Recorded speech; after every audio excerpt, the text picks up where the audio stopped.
Estão todos em pé, por favor.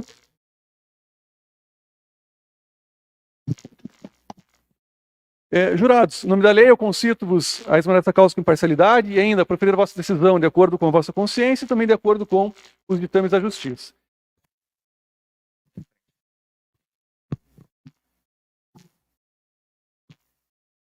Tá, então. Rômulo, boa tarde, tudo bem? Boa tarde, excelência. Tá, o nome completo do senhor, qualquer, por favor? Rômulo de Carvalho Fernandes. Rômulo, o senhor reside aqui em Curitiba mesmo?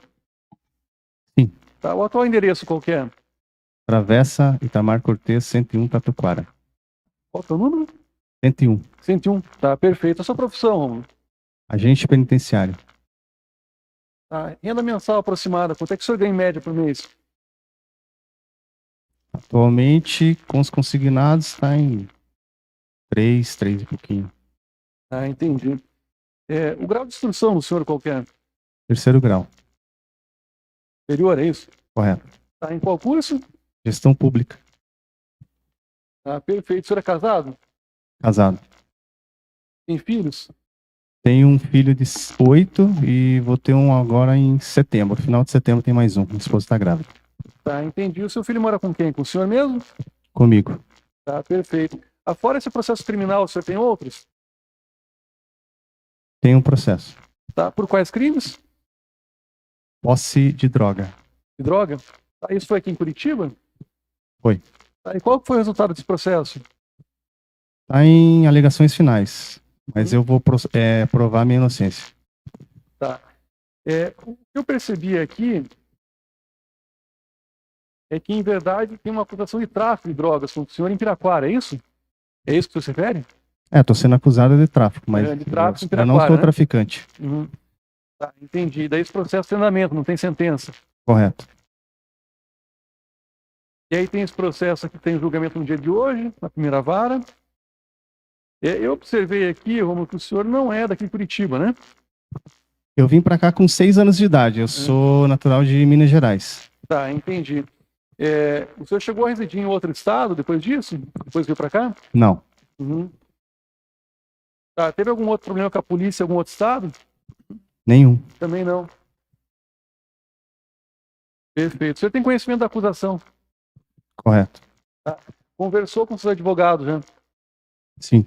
Tá, então vamos ver, a partir de agora o senhor não é obrigado a responder as perguntas que eu fizer, se quiser pode ficar em silêncio, isso não vai prejudicá-lo. Mas por outro lado, esse momento que o senhor tem para dar sua versão a respeito do que aconteceu. E se isso que consta aqui for verdade, o senhor admitir, confessar, e em caso de condenação, a sua pena pode ser atenuada, ou seja, pode ser reduzida por conta dessa confissão, tá certo? Correto, estou aqui para esclarecer. Tá. Diante disso, o senhor tem interesse em responder as perguntas ou não? Prefere ficar em silêncio? Respondo. A pergunta que se faz início aqui é bem simples, né? Diz o Ministério Público que no dia 28 de outubro de 2019, por volta das 11h45 da manhã, o senhor Rômulo de Carvalho Fernandes teria aqui, por motivos que não foram exatamente esclarecidos, abordado a vítima Antônio Pedro Paulo Nuevo Miguel, que contava então com 77 anos de idade, quando ela chegava no seu apartamento, no 16º andar do edifício Asa, localizado no Voluntários da Pátria, número 475, bairro Centro, aqui em Curitiba. E aí, segundo diz o Ministério Público, o senhor passou a agredi-la, derrubando ao chão e, em ato contínuo, então, amordaçou com uma fita tipo silver tape. Aí prossegue aqui o Ministério Público, dizendo que o senhor agarrou a vítima pelo pescoço, aplicando, então, um golpe que é conhecido como mata-leão, o que causou nela aqui, então, algumas lesões corporais. Diz o Ministério Público também que, com esse ato, o senhor iniciou, né, a execução de um crime de homicídio.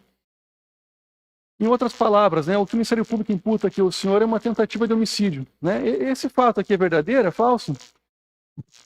Eu estive nesse local, mas alguns pontos detalhados aí eu não pratiquei. Tá, o que é que houve aqui nesse dia, nesse horário? Para começar, a vítima, quem que é? O Antônio Pedro Paulo Nuevo Miguel. Quem que é essa pessoa? Não conheço. Não sabe quem é? Não. Tá, e nesse dia, nesse horário aqui, o senhor efetivamente estava lá no edifício Asa? Estava. Tá, o que o senhor fazia lá? Na verdade, eu fui para roubar. Eu entrei naquele edifício para roubar. Roubar? Correto. Tá, mas roubar o quê? De quem?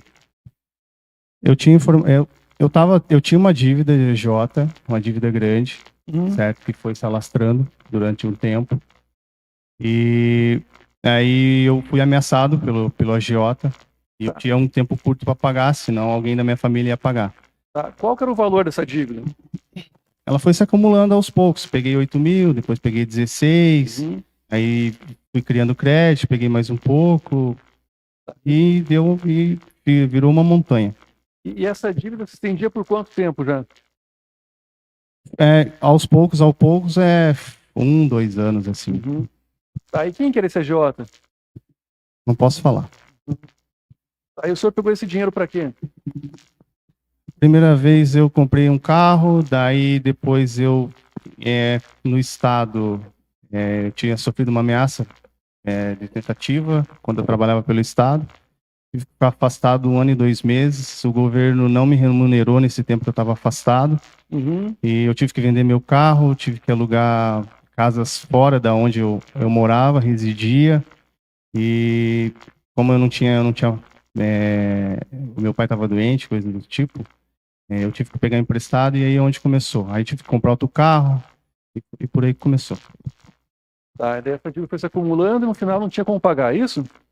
Correto. E eu não repassei nada à minha família e foi o que aconteceu. Aí fiquei desesperado. Tá, mas esse AJ, ele falava o quê? Ele dizia o quê? Se não pagar, vai acontecer o quê com o senhor e com a sua família? Na verdade eu tinha sido ameaçado já há um ano, há um mês, né? Ao qual ele mais um chegou. Olha, tua dívida tá grande, você conseguiu pagar algumas coisas, mas tua dívida ainda tá grande. E a gente precisa receber, senão a gente vai tomar providências. Eu falei, cara, eu tô tentando pagar. Tentando pagar. Daí ele falou, ó, eu tenho uma informação que pode fazer com que você nos pague. Aonde ele passou a informação desse apartamento, onde morava só o seu Miguel, né? Era um senhor de idade, dito eles, uma presa fácil. Eu estava vivendo um ano terrível na minha vida. Tensão, ameaça no presídio, que até então, por mais que eu tivesse afastado, eu não estava, assim, seguro, né? Fora o fato do meu pai também ter morrido, que era minha âncora, né, dentro de casa. Meu pai tinha falecido 2 meses antes, era um senhor de idade também, ao qual eu cuidei dele quase um ano acamado, trocando fralda e coisas do tipo, hospital. Ninguém da minha família ajudou, porque a gente é meio disperso, então eu tive que, além de trabalhar e suprir as necessidades da minha família, eu ainda tive que arcar com despesas do meu pai. E foi isso, em ato desesperado, eu acabei indo nesse local, me disseram que tinha muito dinheiro lá, e para segurar minha família, porque no princípio ali em 2015, quando eu sofri a primeira ameaça, eu relatei, até foi o diretor do DPEM, ao qual me chamou na sala dele. Daí eu falei, tá, mas o que o senhor vai me conseguir de segurança? Vai me dar uma escolta, coisa do tipo? O Estado não pode fazer nada por você. Tá, mas eu vou para casa e vai ficar assim? O Estado não pode fazer nada. A única coisa que a gente pode fazer é tentar um afastamento teu sem remuneração. Aí, como eu trabalho com móveis também, que é um extra que eu faço, daí eu tive que sair, eu não ia pagar para ver, porque eu estava lidando com bandidos, né? Trabalhei na PEP1, onde tem só preso de facção, então, desse tempo até então, a minha vida se transformou em um inferno, infelizmente. Tá, mas só para fazer aqui um parênteses, vamos dizer assim. Eu disse que é agente penitenciário, é isso? Policial penal, é isso? Correto. Tá, servidor de carreira. Sim. O senhor não ocupa aquele cargo temporário, né? Não, sou eu servidor público. Tá certo. Aí o senhor disse que recebeu ameaças no seu trabalho porque trabalhava na PEP2. Teve uma escuta telefônica, e o diretor do DPEM me chamou na sala dele, com os mais 2 outros lá que fazem a escuta telefônica, e me alertaram dessa ameaça. Eu fiz o comunicado, tenho comunicado. Isso foi formalizado, então tem um inquérito policial, tem uma ação penal, é isso? Os meus advogados. Tá, e aí a proposta que fizeram para o senhor é que o senhor tirasse uma licença para quê? Para trato de assuntos particulares por 2 anos, é isso? Qual foi o afastamento? Eu não entendi. Então, eles não poderiam fazer nada. Vocês me dão um suporte de segurança, vocês vão ficar com um PM do meu lado, me acompanhando o dia a dia. Não, isso a gente não pode fazer. A única coisa que a gente consegue fazer por você é te alertar, e se você quiser, você sai. Não, tudo bem, eu saio, mas e o dinheiro? Eu preciso alimentar minha família. Não temos como fazer. A única coisa, saia e dá um tempo. Depois volta e vê o que foi. Mas, Tá, ninguém... Mas esse afastamento, ele foi a que título? Né? O senhor é servidor público. Isso, sem remuneração. Acho que todo servidor público ele tem um afastamento até 2 anos sem remuneração. Após esses 2 anos, ou eu tomo a atitude de voltar, ou eu tomo a atitude de ser praticamente demitido. Tá. E aí o senhor permaneceu 2 anos afastado? Não? Eu permaneci 1 ano e 2 ou 4 meses. 4 meses, se não me engano. Desculpa, não entendi. 1 ano e 4 meses. 1 ano e 4 meses, tá, perfeito. E aí nesse meio tempo o senhor disse que foi trabalhar com móveis, né? Correto. Na verdade, os móveis foi o meu... Eu sempre trabalhei com móveis, desde os 13 anos de idade. Tá, então foi nesse espaço aí que o senhor estava afastado do seu trabalho e trabalhando com móveis que aconteceu esse fato aqui? Não entendi a pergunta. Não, eu perguntei se foi nesse período em que o senhor estava afastado e trabalhando com móveis que aconteceu esse fato em julgamento no dia de hoje. Foi nesse período? Não. Foi bem depois. Só que aí que começou as minhas dívidas. Ah, tá, entendi. Isso, correto. Então, quando isso aconteceu, o senhor tinha retornado para o trabalho já? Eu retornei, sim, retornei. Tá, ok. E aí o senhor dizia, então, que a vítima tinha dinheiro num cofre? Correto. Eu tinha informações que tinha muito dinheiro lá. Mas quem é que passou essa informação para o senhor? O próprio agiota. Ele conhecia que é a vítima, é isso? Na verdade, ele tinha um conhecimento de alguém que esteve lá e avistou o cofre aberto. Uhum. Tá, mas a proposta dele foi no sentido, vai lá e rouba ele para pagar a dívida, é isso? Correto. Ou senão a gente vai tomar providências contra a sua família. Tá, mas e por que um roubo e por que contra essa vítima? Na verdade, o roubo contra a vítima, eu acho que talvez fosse uma pessoa mais fácil de eu pegar e eu estava desesperado. Eu tinha que tomar uma providência. Se fosse uma ameaça contra a minha vida, doutor, eu jamais teria ido lá. Mas eles ameaçaram minha família. Não, eu entendi, né, que ele estava cobrando o senhor e, né, nessa narrativa do senhor, entendeu que era adequado, então, ir até esse local para pegar esse dinheiro. Né? Mas, veja, pensando sobre o aspecto do agiota, né, o senhor me deve 5, 10 mil, não sei quantos mil reais, né? Eu digo, me paga até o dia tal. O que o senhor vai fazer? Eu não sei. Né? O que me chamou a atenção, ele dizer, vai lá e roube essa pessoa porque tem dinheiro, né? Na verdade, eles já tinham me alertado 3 semanas antes. E estavam me dando só mais 1 semana. Daí, aonde eles chegaram, na 3ª semana, eles falaram, a gente tem um tal local, a gente sabe que tem muito dinheiro, e se você quiser ir lá. Daí, eu desesperado, totalmente desesperado, eu acabei indo e fazendo essa... Tudo bem. E aí, então, o senhor já conhecia que é a vítima, o Miguel? Não conhecia. Eu sabia que era o síndico e coisa e tal, daí eu dei uma pesquisada, vi que eles me informaram que era um senhor de idade. Eu acabei pesquisando e vendo realmente as informações que me passaram que ele vivia sozinho. Então, no desespero, eu fui. Mas eu fui consciente do que eu ia fazer lá, que era apenas roubar. Tá. E aí, chegando no dia e no horário, o senhor chegou até o prédio, o quê? Pediu por ele, encontrou? Como é que foi?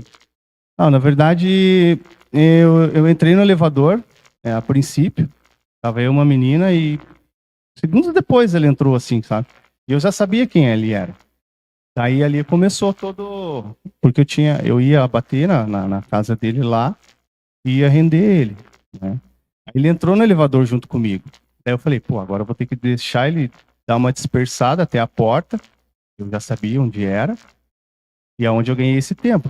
Eu fui para um lado, ele foi para o outro, eu esperei ele abrir a porta, né? Dei esse tempo para ele no corredor. Aí ele abriu, aonde eu fui conversar com ele. Tudo bem, eu preciso de uma informação. Tava com papel em mãos. E aí é onde eu comecei a segurá-lo. E aconteceu o quê? Daí ele reagiu? O senhor segurou de que forma? Não, na verdade, ele abriu a porta, eu pedi as informações, daí ele...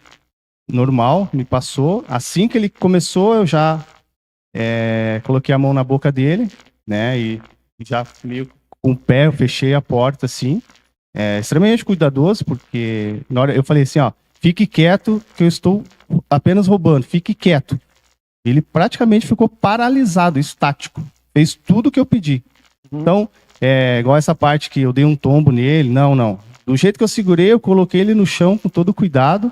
Tanto é que ele não tem escoriações alguma, certo? Coloquei ele no chão e eu tava tapando com uma mão, aí eu precisava pegar a fita para imobilizá-lo. Ele não ia deixar eu entrar na casa dele, espera só um pouquinho, eu tô indo roubar.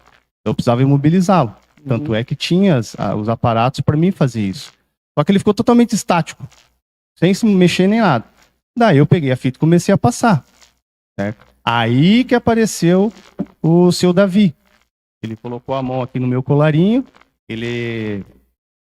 E daí eu fiquei surpreso, porque eu tinha uma informação que só o São Miguel ficava lá, entendeu? Então eu já estava imobilizando ele, passando a fita na boca, eu tinha o esmaga-gato, aquelas presilhas, tipo algema de plástico, eu ia imobilizar a perna, o braço, ia deixar ele num canto, eu tinha levado as ferramentas para abrir o cofre, ia pegar e, roubar, e sair fora.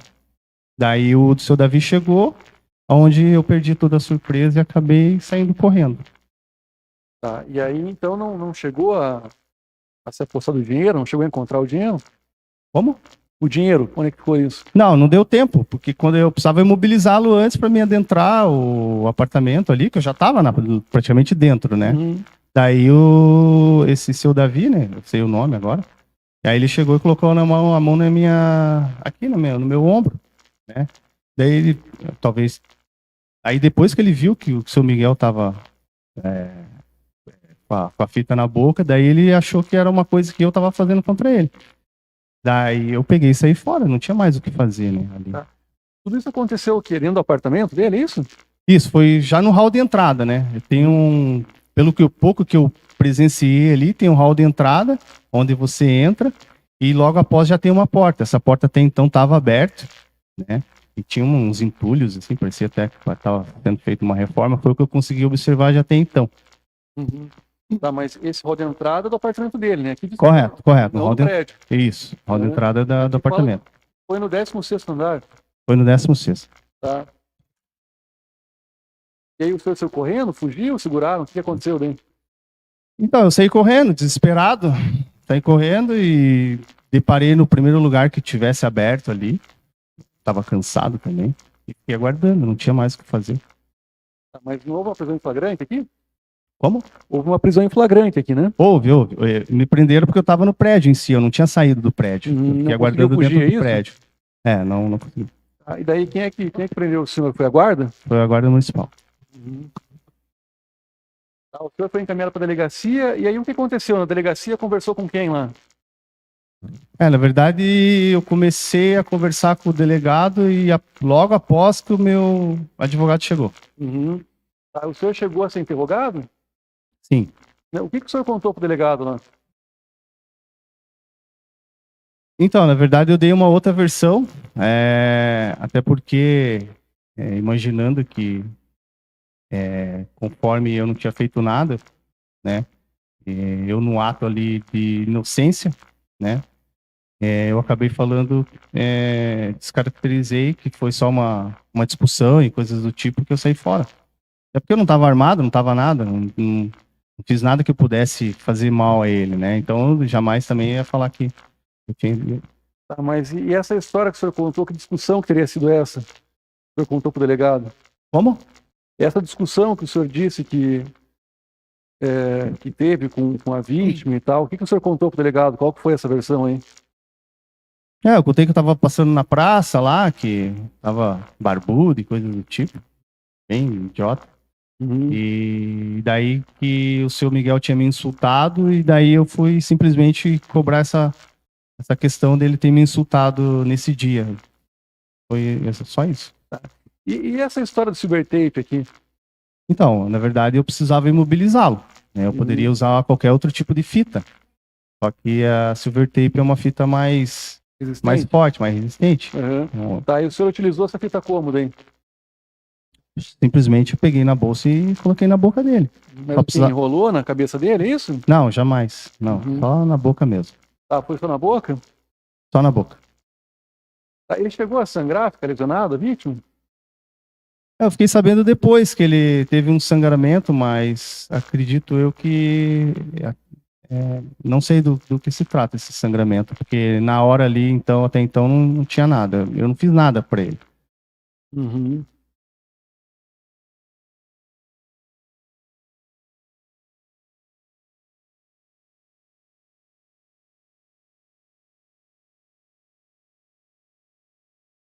Eu tinha procurado a vítima em outro local?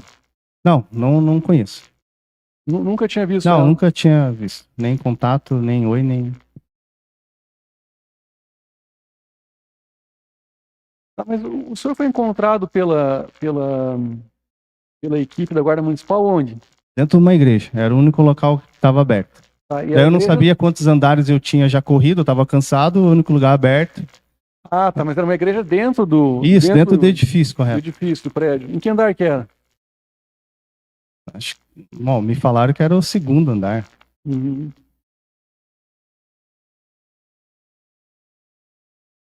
Tá, então, assim, só para deixar bem claro isso. O que o senhor contou aqui para o delegado de polícia, né, diz que o senhor tinha sido humilhado pela vítima em abril, que marcou as características dele, ele conseguiu os dados dela e foi atrás para satisfação. Então, isso não existe. Isso aqui pode ser desconsiderado que não Não, corresponde... excelência, eu sei da minha responsabilidade, eu estou aqui para assumir a minha responsabilidade, mas pelo que eu estou sendo acusado, não. Eu fui lá para tentar fazer um roubo. Jamais quis fazer algo de mal a esse senhor Tá. e É porque lá o senhor também pegou e negou para o delegado de polícia que quisesse roubar também ele, né?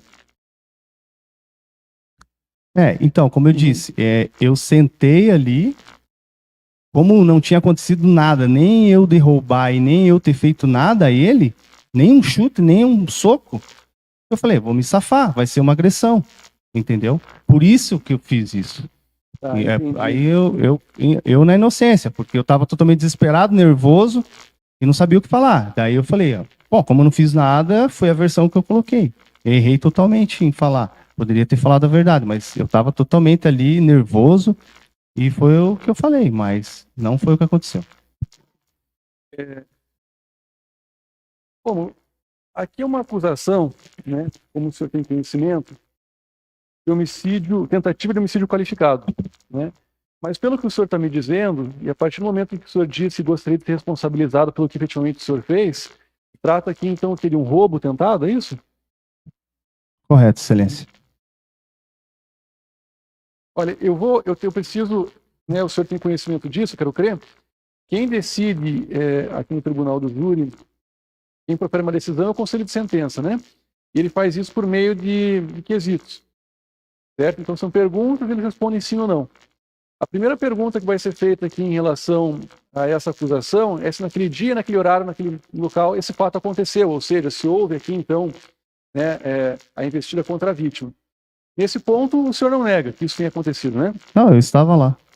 Em relação à autoria, foi o senhor realmente que fez, também não nega. Não nego. E aí, num terceiro quesito, se questionar o jurado aqui, se a intenção do senhor era causar a morte, ou seja, praticar aqui um crime de homicídio, né?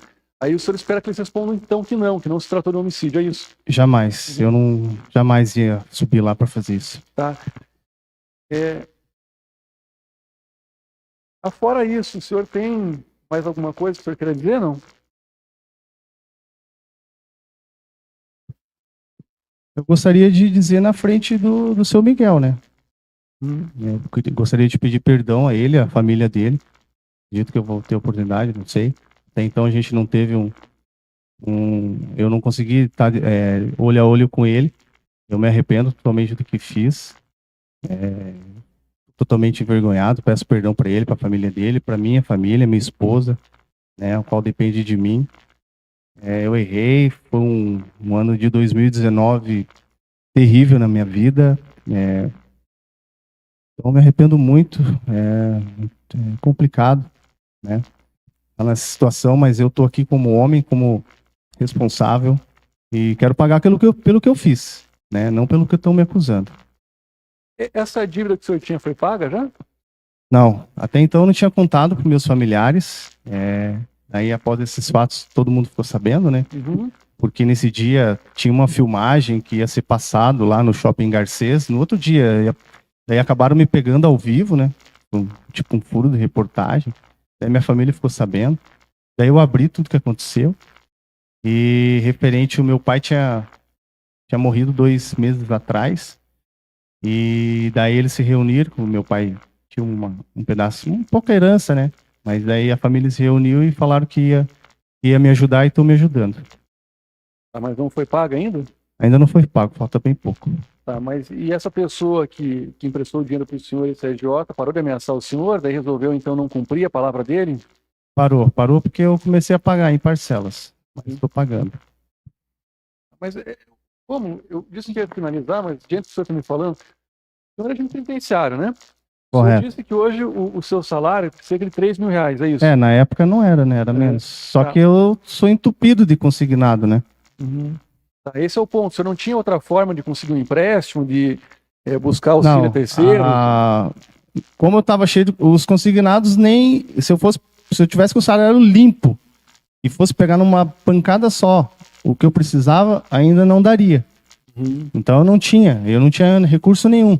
Meu pai era aposentado, estava doente, precisava de mim, eu gastando com meu pai com medicação, eu tirando às vezes de dar um pouco melhor pro meu filho, eu tirava para gastar, porque os meus irmãos, como eu falei, minha família é dispersa, ninguém ajuda ninguém, entendeu? A minha irmã subia lá no quarto do meu pai para falar assim: oi pai, tudo bem? Eu trabalhei muito, estou muito cansada. Aí meu pai: tá bom, minha filha, tá bom. Eu falava: como assim tá bom? Ela não tá fazendo nada pelo senhor. Eu tô trocando fralda, dando banho no senhor. O senhor fala, tá bom? Aí eu falei, ó, aqui você não vai entrar mais. Ou você vem para ajudar ou para chorar. Quem tá chorando sou eu. Eu preciso alimentar minha família, tô trabalhando, tô dando tudo danado. Você vem fazer essa choradeira na frente do meu pai? Então, tipo assim, para você ter uma noção que como a minha família é bem dispersa, né? Tá. E o senhor é nativa hoje? Não, tô suspenso. Suspenso por quê? Por uma questão disciplinar ou por qual razão? É nesse processo de posse. Uhum. Tá, mas aí o senhor fica, então, suspenso até que se resolva isso, aí? Correto. E aí tem um processo administrativo contra o senhor também? Tem um processo administrativo, né? O qual julgam, né? Tá, mas esse processo administrativo também não também teve... não foi arrolado. Né? Não foi resolvido ainda? Não teve as alegações finais ainda. Mas como eu disse, esse processo eu sou totalmente inocente. Vou provar minha inocência. Tá ótimo, então, Ministério Público. Sem pergunta. Pela defesa? Sim, excelência, só alguns esclarecimentos bem rápido. Boa tarde, Rômulo. Boa tarde. O senhor é casado? Casado. Há quanto tempo? Casado há 11 anos. Há 11 anos. Com quem? Com a Bruna Maria Dias. A Bruna é a mãe do seu filho de 8 anos que o senhor falou?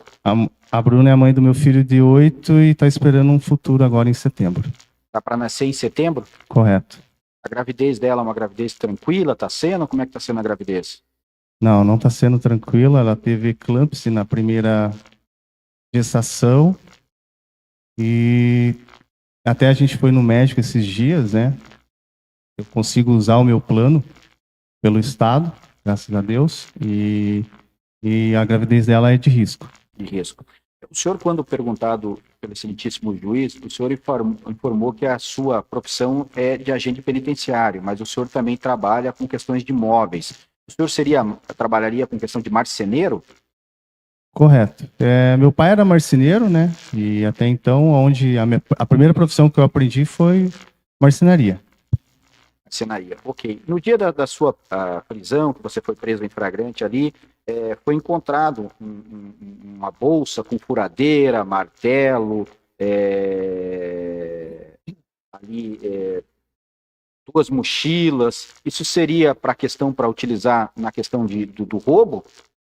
Correto. Eu fiz um estudo de como abrir um cofre, né? E todas as ferramentas seriam utilizadas somente para isso. Certo.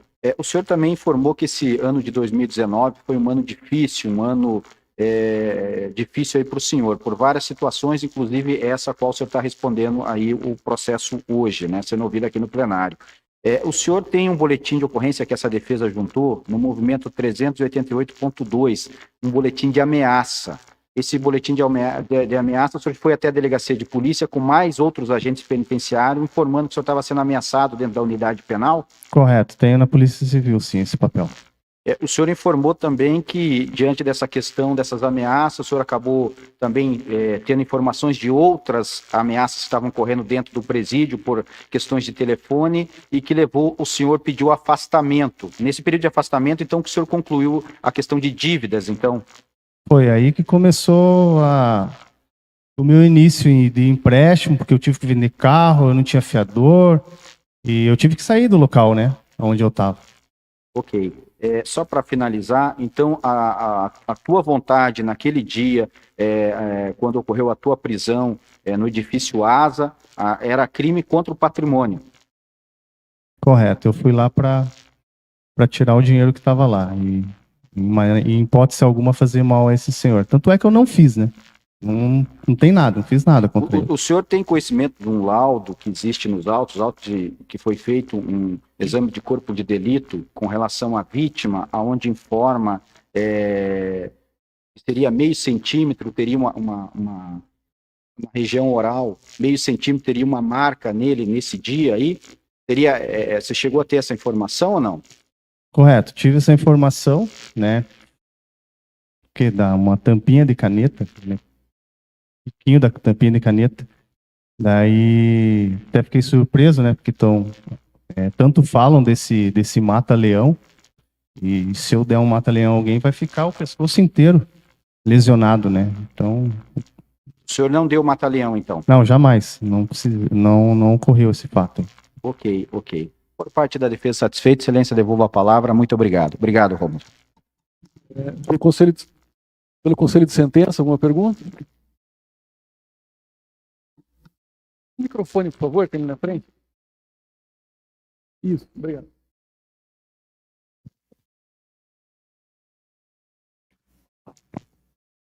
Então, um dos meus irmãos mora em São Paulo, né?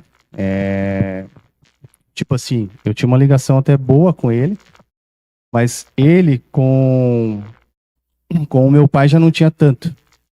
O meu outro irmão é um enfermeiro, homossexual, e também meu pai desprezava. E a minha irmã era muito nova. Então, meus irmãos não tinham ligação nenhuma, assim, praticamente com meu pai, né? E eles tinham comigo, assim. Só que até então, todos os problemas que ocasiona comigo, eu jamais falo para eles.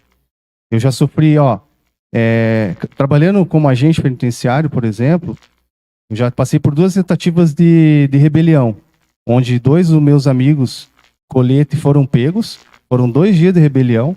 Todos os problemas que acontecem comigo, eu jamais manifesto à minha família, porque se eu for relatar tudo, entendeu? Eles não conseguem viver.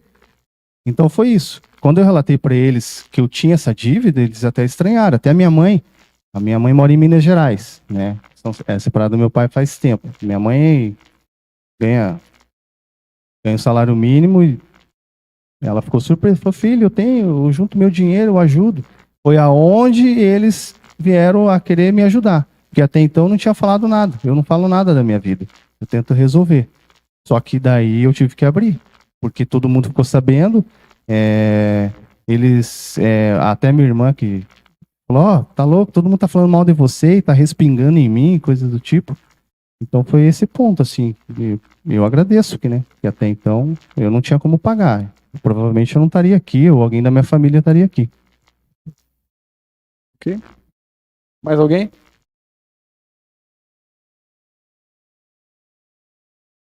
Ele disse que não conhecia a vítima, né? Não sabia quem era a vítima.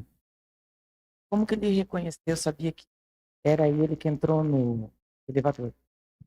Sim, então, até falei aqui, né, eles tinham uma informação que era o síndico, sabia que era o seu Miguel, tanto é que eu nem sabia quem era, que o nome dele é Antônio, né, mas eu já sabia que era o seu Miguel. Eu fui uma semana antes e perguntei. Eu fui nessa semana antes, subi até o hall para saber onde ele morava. E colhi todas as informações. Realmente, ele mora sozinho. Então eu sabia dessas informações. Sabia do horário que ele subia até a sua casa. Tanto é que quando eu subi, ele subiu. Então bateu. Foi uma coincidência, assim. Então bateu certinho nas informações que eu tinha. Ó, ele sai para almoçar a tal horário e retorna para o apartamento dele e fica até tal horário. Quando eu entrei no elevador, ele entrou logo em seguida. Então, realmente bati. Eu tinha essas informações há uma semana atrás já. Mais alguém?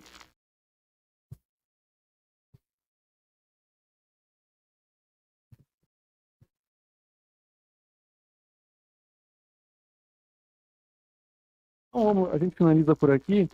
Em verdade, a vítima, Antônio Pedro Paulo Miguel, né, que foi o senhor que por aqui, conforme dito, na condição de ofendido, vítima, ele foi indicado para ser ouvido no dia de hoje, né, mas houve a dispensa aqui do Ministério Público. Então, a Justiça acabou de me informar que, havendo a dispensa, ele preferiu, então, deixar aqui o plenário do júri. Eu tinha dito que gostaria de falar com ele, é claro que ele não é obrigado a conversar com o senhor, mas, né, pelo menos a gente, nesse momento, não tem nada que eu possa fazer, então, para promover esse encontro, né? O que eu podia fazer era questioná-lo se queria conversar com o senhor, mas quando ele foi embora, pelo menos Eu nesse momento... só queria pedir perdão pelo ocorrido, pelo transtorno, pelo medo em si que ele teve que passar nesse dia, com real razão, mas eu queria dizer para ele que a minha intenção jamais foi fazer algum tipo de mal, tanto é que eu nem relei nele praticamente, só precisava imobilizá-lo para que eu pudesse entrar lá e fazer o roubo. De qualquer maneira, o senhor Antônio vai ser intimado aqui do resultado do julgamento, ele também tem acesso ao processo, né? Então, se ele tiver interesse, ele pode daí pegar e visualizar a gravação da nossa conversa interrogatória, tá bom? Ok, doutor, agradeço. A gente encerra aqui, então. Doutor Lucas, de sua parte. Jurados, a gente passa...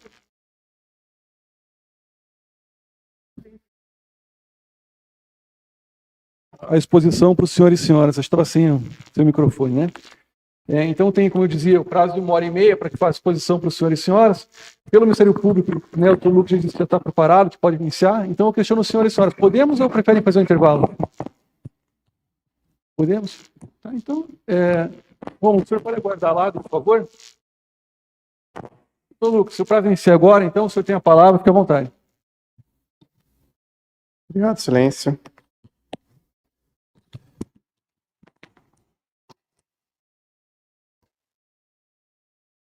Excelentíssimo doutor Tiago Flores Carvalho, digníssimo e operoso juiz de direito, ilustre presidente dessa sessão do Tribunal do Júri da Comarca de Curitiba. Doutor Tiago, estou há anos trabalhando ao lado de Vossa Excelência e sou testemunha da garra e da valentia com as quais Vossa Excelência conduz seu trabalho. Então, doutor Tiago, gostaria que o senhor recebesse meus sinceros cumprimentos e minha completa admiração pelo senhor como pessoa e pelo trabalho que Vossa Excelência desempenha em nossa comarca. Gostaria também de cumprimentar toda a banca de defesa, Dr. Jefferson, Dr. Matheus. Doutor, desculpe, o senhor ainda não conheço. Dr. Luiz Carlos, Dr. Jefferson, Dr. Matheus, eu conheço de vários julgamentos, várias audiências. São excelentes advogados. E se o senhor está ladeando os dois, tenho certeza que é da mesma forma. Então, eu tenho certeza também que, de igual modo que foi nas outras oportunidades que tivemos, aqui faremos um debate ético, em busca de justiça, normalmente, né, cada um defendendo o seu ponto de vista, hoje já convergindo, né, para uma tese praticamente única, né, mas, porque é o que o processo manda, mas sempre é uma grande satisfação para esse promotor trabalhar com advogados da equipe de Vossas Excelências. Também gostaria de dizer para o senhor, senhor Rômulo, que eu não tenho nada contra o senhor, eu tenho e muito contra o crime que o senhor praticou. De qualquer forma, a acusação, ela aqui é sempre técnica, com base nas provas dos autos e nunca pessoal. Também gostaria de cumprimentar a Polícia Militar, cumprimentar o Arthur, o Álvaro, que sempre nos ajudam aqui, ao público presente e, por fim, em especial, aos senhores jurados e senhoras juradas que fazem presentes no dia de hoje. E peço licença para, a partir de agora, conversar apenas com os senhores sérios. Bom, boa tarde, pessoal, tudo bem? Hoje é o meu primeiro dia aqui com vocês, então eu queria me apresentar. Meu nome é Lucas, né, Rosângela, eu sou promotor do júri aqui de Curitiba já há 7 anos, Renato. Então, há 7 anos e meio, assim, Lucimar, eu só faço isso, né? Só faço isso aqui, que é julgar, Lucas, os crimes dolosos contra a vida. Alguém aqui já foi jurado alguma vez? Agora nessa quinzena? Em outras vezes. Simone, já foi? Nunca. Então, pessoal, só para a gente entender, depois, é claro, amanhã eu tenho júri com vocês, sexta eu tenho júri com vocês, semana que vem tem mais 2 júris com vocês. Eu acabo fazendo a maioria dos júris, né? Eu sou titular da primeira promotoria do júri aqui. Mas, assim, essa introdução daí a gente vai pulando para frente, mas só para entender quem nunca participou, eu sei que tem gente aqui que às vezes é da área do direito, gente que não é, mas para a gente entender hoje que é um caso bem mais simples, é mais rápido. Muitas vezes a gente ouve várias testemunhas aqui, interroga-se o acusado, ou às vezes, por exemplo, o júri que eu vou ter dia 10 com vocês, são 3 réus, né? Começa às 8 da manhã, então é um júri com várias testemunhas, com 3 réus, então possivelmente vai até mais tarde. Então aproveitar hoje que é um júri um pouco mais rápido, mais simples, para a gente entender o que a gente está fazendo aqui, Simone. Que é, Cristiane, a gente está aqui porque a Constituição Federal manda. Como assim? Em 99% dos crimes, quem julga é o juiz. É o juiz. Acontece o crime lá, tem um boletim de ocorrência, seja um tapa na cara, seja uma embriaguez ao volante, seja 10 tiros no peito. Um boletim de ocorrência, Lucimar, delegado vai investigar aquele caso.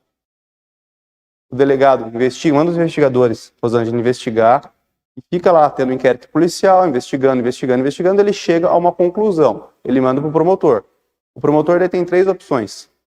Arquivar, falar, isso aqui não é crime, ou a autoria, a prova está muito fraca, arquiva.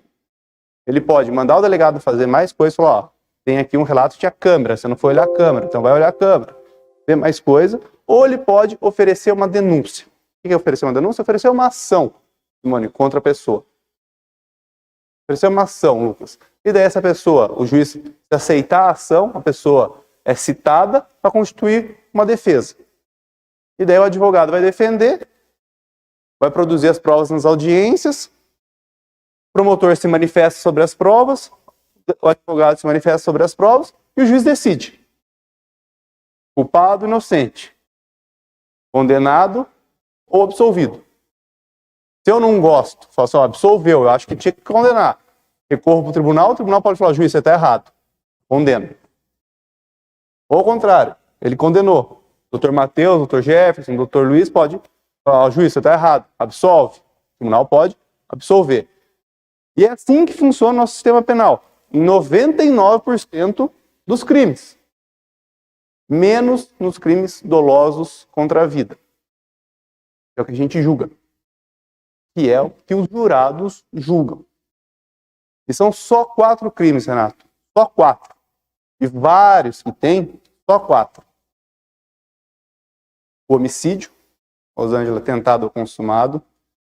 A indução, a instigação ou auxílio ao suicídio. Ah, tem suicídio, doutor? Meu Deus. Eu recebo pelo menos uns 5 por semana. Hein? Um monte. É que o que acontece? O Lucimar não se divulga, né? Porque se divulga, quem está pensando toma coragem também faz. É estudado. Então não se divulga. Não se divulga, mas tem demais. E a pessoa que se suicida, é claro, ela não é processada, porque morreu, e nem que ela sobrevive, ela não é processada. Quem que é processado é a pessoa que instiga, que auxilia, que induz. Né? Fala, sua vida é uma porcaria. Eu, se fosse você, daí mensagem de WhatsApp, por exemplo. Eu, se fosse você, já tinha pulado do prédio faz tempo. E daí você consegue provar isso, essa pessoa, ela pode ser processada.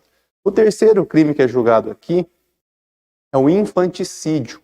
É um crime que só a mãe pode praticar contra o próprio filho logo após o nascimento, durante o estado puerperal. É um estado de rejeição, que tem que ser atestado por um médico, e daí ela mata o próprio filho, logo após o nascimento. E é como se fosse um homicídio, só que só pode ser praticado pela mãe, e a vítima só pode ser o filho. E logo após. É um homicídio com uma pena bem menor, né, porque a mãe não está nas plenas condições mentais. E o quarto crime que é julgado aqui, que é tirar a vida de alguém, mas de alguém que ainda não nasceu, é o aborto. Também é julgado aqui. No Brasil, né, tem 2 hipóteses legais. Né, quando a gravidez decorre de um estupro, a mãe pode escolher.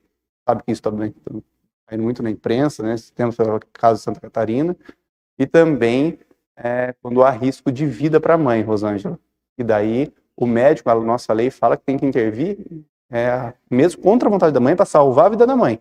Se for entre a vida de um e de outro, o médico salva a da mãe. Porque a lei manda.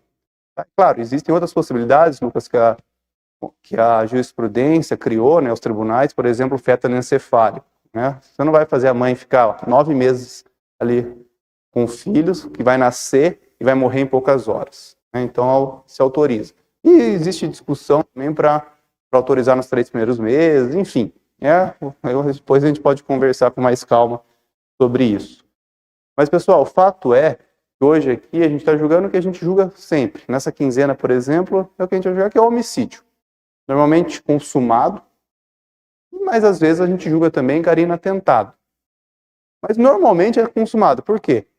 O que a gente vai mais julgar aqui? Quem toma tiro, quem dá uma facada, quem é envenenado. Normalmente, tiro e facada. Essa é a regra aqui. Qual que é a outra regra? Traficante matando traficante. O que mais tem? O que é a segunda coisa que mais tem, mulheres que estão aqui? Feminicídio.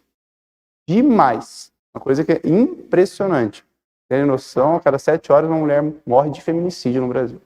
7 horas. Então, em julgamento, a mulher morreu. Isso tem demais e vocês vão julgar. Vão julgar. Atentado, consumado. Mas a regra é traficante matando traficante, ou traficante matando o usuário que for devendo. Esse tipo de coisa. Né? E tem tudo, na verdade. Tem de tudo, infelizmente. Né? Você trabalha aqui, fica até com medo, às vezes, porque você sabe que às vezes as pessoas morrem por nada. Mas, enfim. Pessoal, e a Constituição, ela fala, então, crimes dolosos contra a vida são julgados pelo júri, pelo povo. O que você disser aqui, Karina, é como se Curitiba inteira estivesse dizendo. Não senta ninguém aqui, Cristiane, que tenha qualquer passagem pela polícia, que tenha qualquer mácula no seu passado. Eu sei que muitas vezes vocês estão aqui intimados, não estão convidados, estão deixando trabalho, esposa, marido, filho, mas é um atestado que vocês são pessoas de bem. Um atestado que são pessoas de bem. E, inclusive, a lei, claro que ninguém vai precisar disso, dá vários benefícios. Por exemplo, prisão especial, essas coisas, claro que ninguém vai precisar, mas, por exemplo, desempate em concurso público, desempate em licitação, enfim, algumas vantagens para o jurado, que são pessoas de bem aptas a decidir o futuro de outra pessoa. Porque, em resumo de tudo isso, o que o júri é? Uma pessoa matou ou tentou matar outra pessoa, será julgado pelas pessoas. Pelas pessoas. Para que as pessoas vejam, olha, no lugar da vítima, que eu acho que tinha que ser a família da vítima, ou no lugar do réu, se eu tivesse nessa situação, o que eu faria? Então, é julgado pelo povo. Pelo povo. Os 7 aqui hoje representam Curitiba inteira. E podem representar. Não estão aqui por acaso. Pessoal, essa é uma introdução que eu, desculpa se me alonguei, mas é só para a gente entender, né? Nas próximas a gente vai pulando. Outra coisa que eu sempre gosto de registrar no meu primeiro júri é que eu não sou promotor de acusação. Vocês já devem ter escutado isso de outros promotores que trabalharam. Eu sou promotor de justiça. Não interessa ao Ministério Público do Estado do Paraná fazer justiça colocando qualquer pessoa na cadeia ou responsabilizando alguém a mais do que merece. Eu sempre me baseio em 3 vetores, Lucas. Na lei, no estudo do processo e na minha consciência. Bom, deixa eu até mostrar para vocês isso aqui.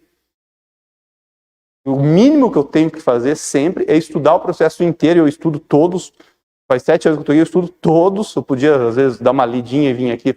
Não, eu estudo todos para eu tentar fazer a justiça que eu entenda mais correta. Não sou dono da verdade, mas sempre o que eu passar para vocês é que eu entendo, sinceramente, que é mais correto.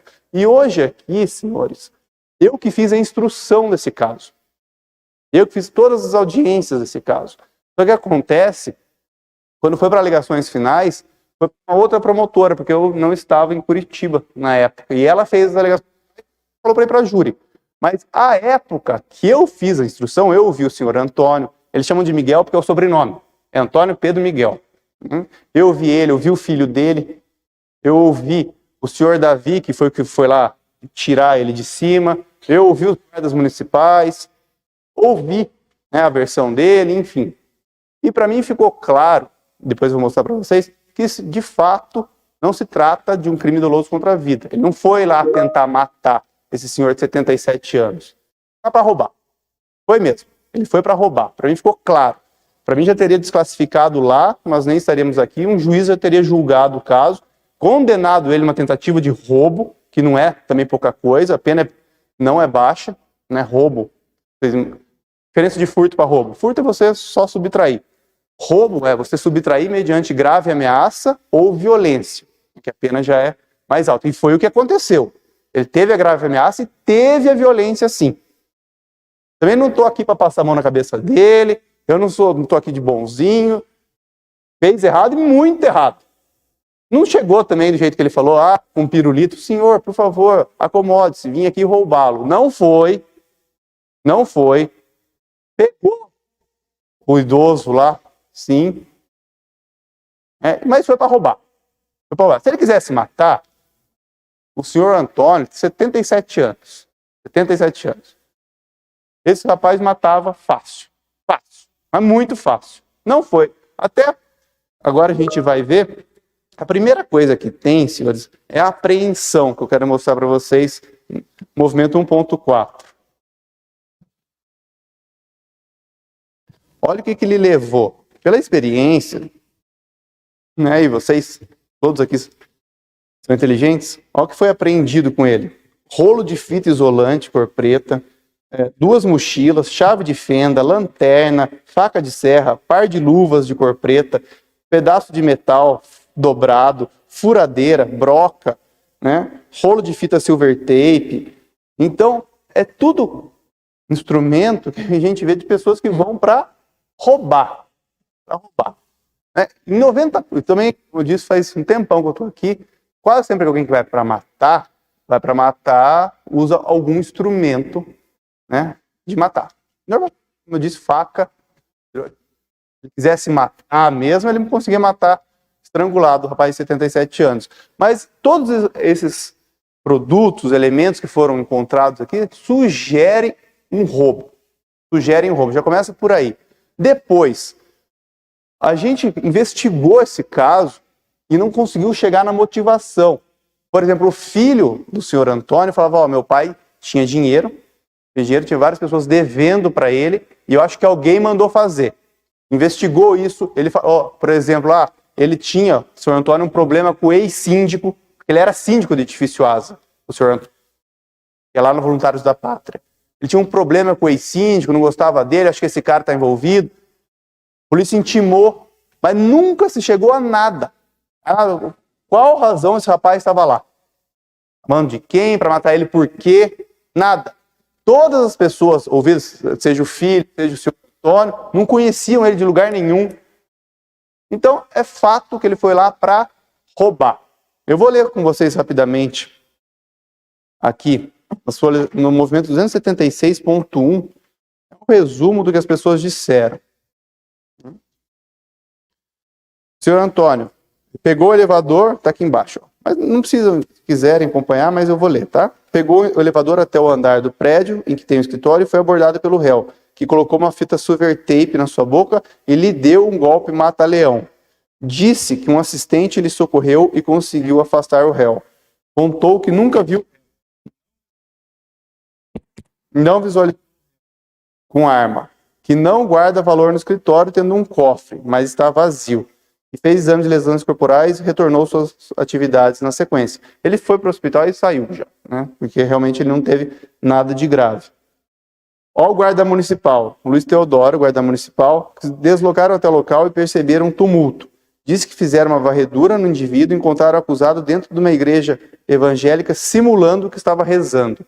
Então ele, depois que ele foge, ele vai para uma igreja lá dentro e ele, quando dá o depoimento completo, lá o guarda municipal fala que desconfia que seja ele, que estava tudo suado, nervoso e fingindo que estava rezando. Daí abordou, daí conseguiu pegar todos esses objetos que eu li para vocês. O réu falou que estava fazendo uns reparos no prédio e viu que ele guardava ferramentas de mercenaria na bolsa. O réu ainda se identificou como agente penitenciário. Não se recorda de ter visto a arma com o réu. Daí a outra guarda, a senhora Amanda, estavam fazendo patrulhamento e foram acionados de uma situação ocorrendo no edifício Asa. Disse que começaram a fazer busca no prédio e viram o réu numa igreja localizada no edifício. Contou que foi passado o guarda que o réu estaria armado, mas não estava. Que o réu estava com ferramentas. E o rapaz que ajudou a vítima a se desvencilhar reconheceu o réu, bem como a vítima o reconheceu. Daí o filho, que é o Marcelo Miguel, o réu se apresentou a seu pai como sendo oficial de justiça e que o senhor impediu que o crime se consumasse. E não conhece o réu e soube que ele foi agente penitenciário. Contou que acha que pode o réu ter agido a mando de uma pessoa que deve para o seu pai. E seu pai guardava valores no cofre que tem no escritório.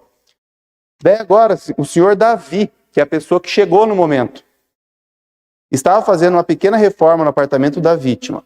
Contou que foi até o apartamento do Dr. Miguel quando viu o réu agredindo a vítima. Estava em cima dele, amordaçando a vítima e esganando.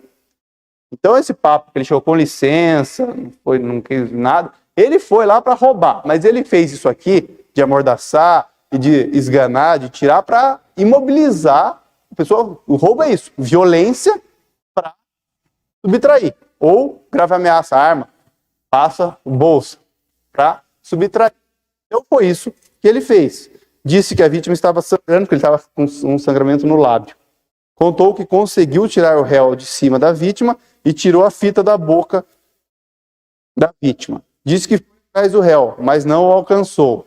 Contou que não sabe o motivo do crime. O réu foi preso em uma igreja no primeiro andar do prédio. E na hora, o réu não estava com qualquer arma nas mãos. Né? O laudo ele só aparece isso, é claro, ele não aparece questão da asfixia, até porque, de fato, ele não apertou para matar, né? Ele estava querendo imobilizar, tirar ele de cena para conseguir ali o intento dele criminoso, que era sim patrimonial, mas o fato é, senhores, que aqui a gente se trata então de uma tentativa de roubo. E o que ainda mais me chamou a atenção para chegar a essa conclusão, que como eu disse, eu fiz toda a instrução, enfim, se vocês olharem, eu juntei até no movimento 372.2, ele foi denunciado, Karina, pelo Ministério Público, por tráfico de drogas, que é esse que ele fica falando, que é no mesmo ano, então ele estava atrás de dinheiro mesmo. Ele é um agente penitenciário. É um agente penitenciário, então, do quê? Resguardar a segurança nas penitenciárias, nas cadeias. E ele estava introduzindo droga para os detentos. Essa é a acusação, que foi admitida pela Justiça e está para julgamento. Alegações finais do Ministério Público pedindo a condenação dele já, e agora está para o juiz decidir se é tráfico ou se é posse de droga. Mas pela quantidade que tem aqui, eu posso falar também por experiência, claro, não tem nada a ver com esse processo, não nada por tráfico. Mas enfim, essa é a acusação no mesmo ano aqui, 2019. Então, estava precisando de dinheiro. Não sei se essa história de agiota é verdade ou não. Não sei, não estou aqui para falar para vocês. É a história que ele conta. Não sei se ele estava lá de mau caráter mesmo, para roubar. Não sei. Se é a história que ele estava sendo pressionado, não tinha para quem recorrer. Não sei. Não sei, isso não tem no processo, só tem a história dele. Mas que ele foi lá para roubar, isso eu tenho convicção. Né? E eu tenho convicção que se trata aqui de um crime doloso contra a vida, senão não me furtaria, obviamente, é a minha função de vir aqui passar essa impressão para os senhores, mas não foi. Se ele quisesse ter matado, enfim, ele teria feito de outro modo ali. Ele foi lá, foi para roubar, então, diante de todos aqueles objetos, e não conseguiu. E vai pagar por outro crime. Tudo bem, pessoal? Hoje era isso, era um caso realmente simples, espero ter tentado aqui fazer justiça aqui nesse caso, e nós ficamos para uma próxima oportunidade. Para isso, para que vocês condenem ele, né, em outro crime, ele não seja absolvido, porque absolvido ele não pode ser, ele praticou um crime grave. Na primeira pergunta lá, vai perguntar sobre a materialidade do crime, ou seja, se isso aconteceu, daí eu peço que vocês votem sim, e falar que não, ele é absolvido de tudo, como se nada tivesse acontecido. Eu peço que vocês votem sim.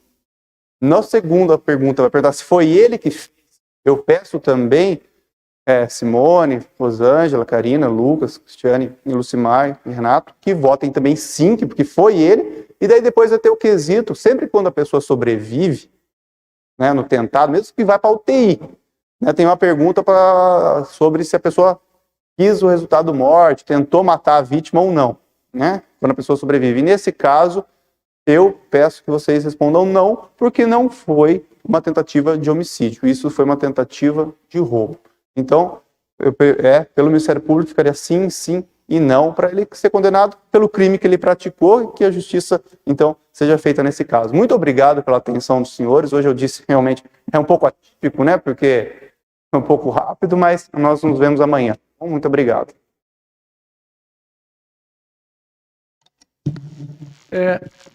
Finalizada aqui a fala do Ministério Público, a defesa tem igual oportunidade no prazo de 1h30. Por parte dos senhores e senhoras, prosseguimos? Ou preferem fazer um intervalo? Tá ótimo, a gente suspende, sem problemas. Então, se ele de sentença, a gente retoma aqui a sessão de julgamento.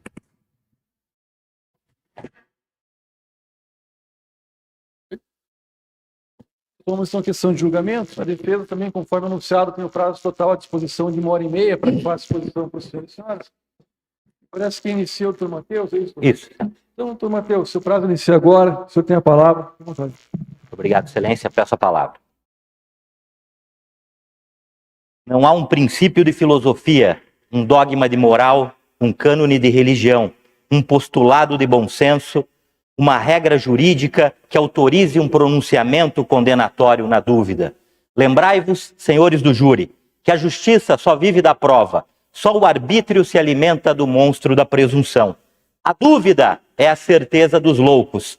Estes são julgados e não julgam. Citação essa de Joaquim de Souza Neto no livro A Mentira e o Delinquente, citado por Mário de Figueiredo no prefácio do livro A Tragédia e a Lei, do saudoso jurista paranaense René Ariel Dotti.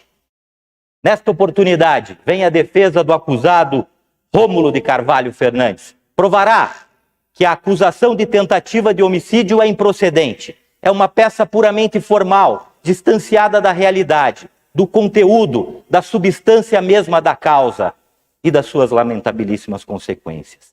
E nesses casos, o Tribunal Popular, na sua soberania, sempre soube dar soluções adequadas, repelindo pretensões vindicativas que o destino tece em combinações imprevisíveis. Excelentíssimo senhor doutor juiz presidente da Egrégia Primeira Vara do Tribunal do Júri da Comarca de Curitiba, doutor Tiago Flores. Uma satisfação, doutor Tiago Flores, renovada em participar de um julgamento presidido sob a batuta de Vossa Excelência.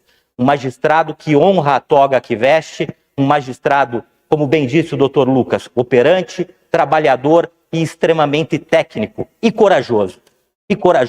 Pois as suas posições levadas a efeitos no processo, sempre fundamentadas, independente do lado que a pessoa esteja, mas elas hão de ser respeitadas porque é proferida por um magistrado que é vocacionado e que escreve a sua história com letras douradas na galeria do rol dos grandes magistrados que integram o judiciário paranaense, mas principalmente, doutor Tiago Flores, essa casa de justiça que remonta, especialmente esse local físico, que remonta à década de 50. Receba as nossas sinceras homenagens, doutor Tiago Flores Carvalho, eminente magistrado deste egrégio Tribunal do Júri.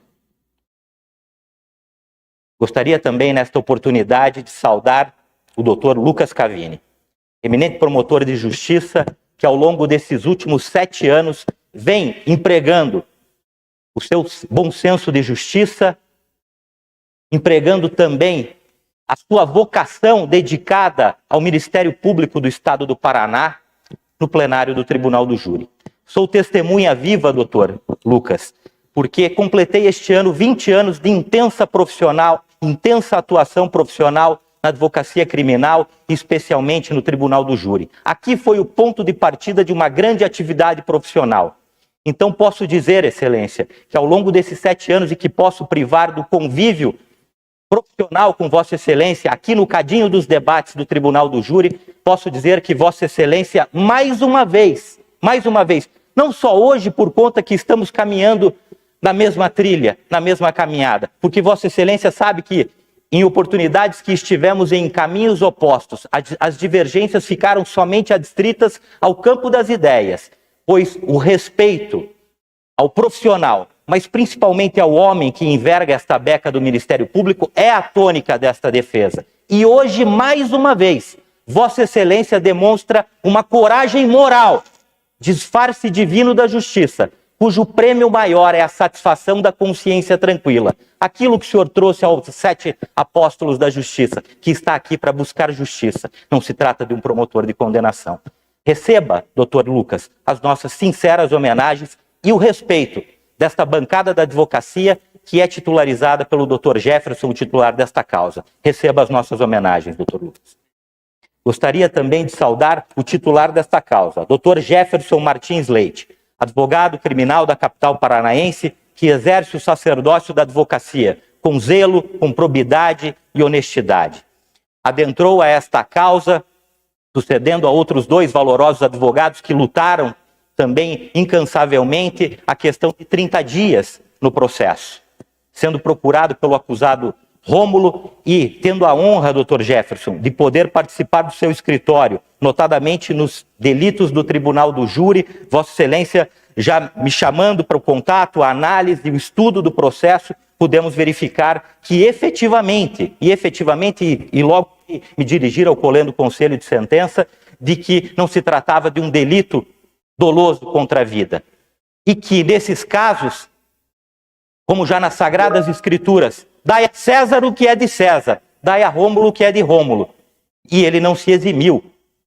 Lamentavelmente, e a defesa não compactua com isso, mas errar é humano e perdoar é divino. E hoje ele sairá daqui responsabilizado na medida da sua culpabilidade no delito que hoje já havia confessado perante a magistrada na instrução processual e hoje perante Vossas Excelências. Por isso, Dr. Jefferson, gostaria de mais uma vez agradecer pela amizade, que já conheço Vossa Excelência há mais de 14 anos, e principalmente pela confiança profissional. Receba as minhas sinceras homenagens e o meu eterno agradecimento pela confiança depositada nesse modesto profissional da advocacia. Receba as nossas homenagens. Gostaria também de agradecer a presença do acadêmico de Direito, Luiz Carlos, do escritório do Dr. Jefferson.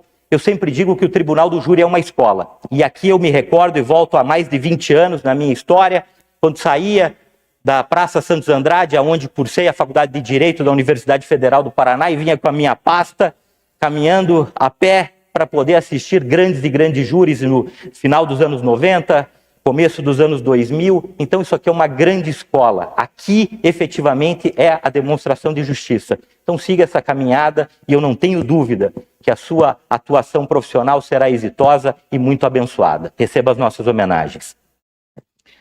Álvaro, serventuário da Justiça, eu sempre digo que os serventuários da Justiça representam a mola mestra da Justiça. Sem o trabalho incansável dos valorosos serventuários extensivos ao Arthur, oficial de Justiça, nada disso estaria sendo realizado. E principalmente nesses tempos em que o mundo praticamente parou, e por conta de pandemia e outras situações, o trabalho dos valorosos serventuários, o trabalho silencioso no cartório foi de fundamental importância para que toda essa máquina da justiça pudesse funcionar. Por isso, recebam as sinceras homenagens da defesa e o agradecimento pelo trabalho sempre eficiente e educado e a forma como sempre trataram esta bancada da defesa. A nossa gloriosa Polícia Militar, que está aqui guarnecendo o ambiente, receba as nossas homenagens. A comunidade ordeira e pacífica da capital paranaense, que aqui está, a esposa de Rômulo, Bruna, que aqui está, receba as nossas homenagens. A véspera de dar à luz um momento sublime, né, ao segundo filho. Tenha certeza que hoje esta página será virada e o livro terminará de ser lido. Esta página triste da história desta família será virada. Eu não poderia, senhores do júri, também neste momento, olvidar com todo respeito, com todo sincero respeito, dirigir as palavras extensivas que foram produzidas por Rômulo, não só ao longo da instrução processual, mas hoje em plenário, e endossadas por essa defesa técnica ao doutor Miguel. Os nossos sinceros respeitos e as homenagens, graças a Deus, e principalmente pela conduta de Rômulo, que não foi, como bem colocado pelo doutor Lucas, atentar contra a vida daquele senhor, e que mostrou uma postura, seja ao longo dos seus depoimentos, que não estava impregnado pelo rancor do ódio. É uma pessoa de bem, que continuou tocando a vida. Então, neste momento, eu também quero render as homenagens e estender e reiterar o perdão do pedido de Rômulo ao doutor Miguel nesta oportunidade. Ao acusado Rômulo, tenha certeza, Rômulo, que não está tal qual Dante às portas do inferno. Ó, vós que entrais, deixai as esperanças de fora. Traz hoje a esperança depositada nos 7 apóstolos da justiça, representados pela cidadã jurada Rosângela Maria, a cidadã jurada Cristiane Maria, cidadã jurada Lucimar de Paula, cidadã jurada Karina Arruda, o cidadão jurado Lucas, o cidadão jurado Renato Germano e a cidadã jurada Simone Aparecida. Senhores do júri, entrando neste recinto, espécie de santuário da justiça, a defesa roga e pede a vossas excelências que aceitem o compromisso com a lei, com a vossa consciência e com o Cristo. Por mais hediondo que seja um crime, por mais repugnante que seja a conduta atribuída a um acusado, esta não tem o condão de desfigurar a criatura humana que foi feita à imagem e semelhança do Criador. Por assim dizer, senhores do júri, na Roma antiga, Cláudio, às margens do rio Tibre, quando ouvia o discurso de um advogado que o desagradava, mandava-o afogar sumariamente, demonstrando pouco apreço para com o sagrado de... Os advogados que iam postular frente à Corte de Cassação, na França, iniciavam o seu discurso dizendo: trago a convenção, a minha verdade representada pela prova dos autos e a versão do meu cliente. Os juízes e a minha cabeça, os juízes podem dispor de uma após ouvir a outra. E via de regra, aquela Corte de Cassação, demonstrando pouco apreço para com o sagrado direito de defesa, ficava com a cabeça dos advogados. Hoje, inspirado na nossa Constituição Federal de 1988, que assegura todo aquele que tem o infortúnio de ser trazido às barras de um tribunal, culpado ou inocente, assegurar efetivamente a ampla defesa. E notadamente no tribunal do júri, esta ampla defesa é elevada à enésima potência. Mas isso hoje, senhores do júri, não quer dizer que uma defesa comprometida com a busca da verdade, principalmente no tribunal do júri, onde um profissional, seja um ilustre representante do Ministério Público ou a defesa, que vem perante 7 jurados, a fina flor de uma sociedade, não pode sustentar algo que esteja diverso do que consta nos autos de processo crime. E aqui há um brocardo jurídico. O que não está nos autos, não está no mundo. Por isso, rogo e peço a vossas excelências que o trabalho desta defesa técnica, capitaneada pelo escritório do Dr. Jefferson, repito, constituída a questão de 30 dias para a defesa no júri, ela irá se basear na prova dos autos. Este será o nosso norte, esta será a nossa bússola, porque jamais cometeria a sandice de vir sustentar perante o colendo conselho de sentença uma farsa, um engodo, uma mentira ou uma pilhéria. Venho perante vossas excelências pela leitura dos autos e há uma indagação de início. Ocorrido um delito, excelências, a disposição que determina o artigo 6º do Código de Processo Penal, que logo que tiver conhecimento de um crime, a autoridade policial deverá dirigir-se ao local do crime, ordenando que as coisas não sejam alteradas, ouvir o suspeito, indiciado, proceder a cariações, as perícias. Para quê, excelências? Para que o inquérito policial possa trazer subsídios, elementos para o titular e dono da ação penal, o Ministério Público, ofertar um processo criminal. Ofertado este processo criminal, inaugura-se aquilo que chamamos do contraditório, o ambiente sereno do fórum, aonde serão ouvidas as testemunhas arroladas pela acusação, as testemunhas arroladas pela defesa, serão produzidas diligências, o acusado será interrogado, apresentará a sua versão, serão colhidas as alegações finais do Ministério Público, pleiteando ou não a procedência daquela acusação, da mesma forma a defesa, e será submetido ao crivo do Poder Judiciário, à cognição do Poder Judiciário, esta imputação. Nos casos do Tribunal do Júri, e como muito bem explicado pelo Dr. Lucas, existe a possibilidade, e na maioria dos casos, existindo indícios de autoria e materialidade, a competência soberana do Tribunal do Júri para que ela possa proferir o veredito condenatório ou absolutório, e hoje, no caso, a situação é de desclassificação, que vem inclusive encampada pelo ilustre representante do Ministério Público, promotor este que participou de toda a instrução processual, que ouviu o Dr. Miguel, que ouviu o Davi, que ouviu os guardas municipais e o filho Marcelos. E também participou do interrogatório do acusado Rômulo. Fixadas essas premissas, excelências, fixadas essas considerações, há uma indagação quando ocorre o crime. Quando, como, onde e por quê. O motivo é o adjetivo do crime. O motivo é o adjetivo do crime. E esta motivação, excelências, em que pese alguns direcionamentos por parte do filho ou da própria vítima, por questões judiciais que eles tinham, como bem disse o Dr. Lucas, e a investigação policial não provou qualquer vínculo ou qualquer elo que este homem estivesse a bando de quem quer que seja,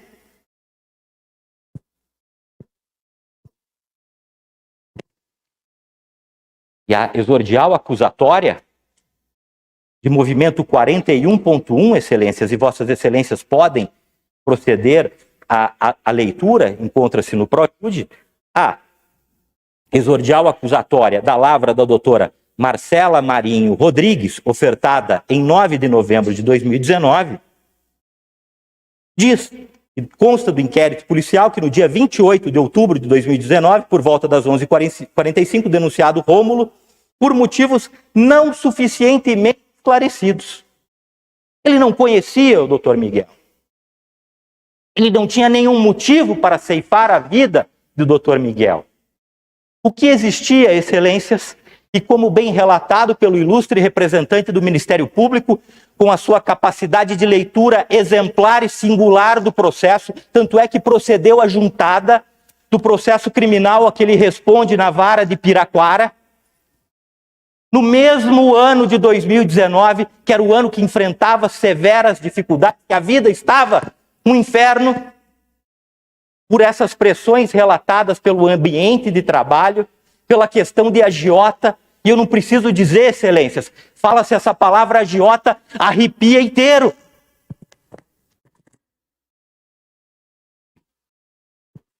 Peraí, nós estamos falando de um servidor público admitido por concurso desde o ano de 2008, em que ocorre uma situação de pressão, é trazido e levantado o boletim de ocorrência, como foi trazido e encontra-se nos autos de processo crime.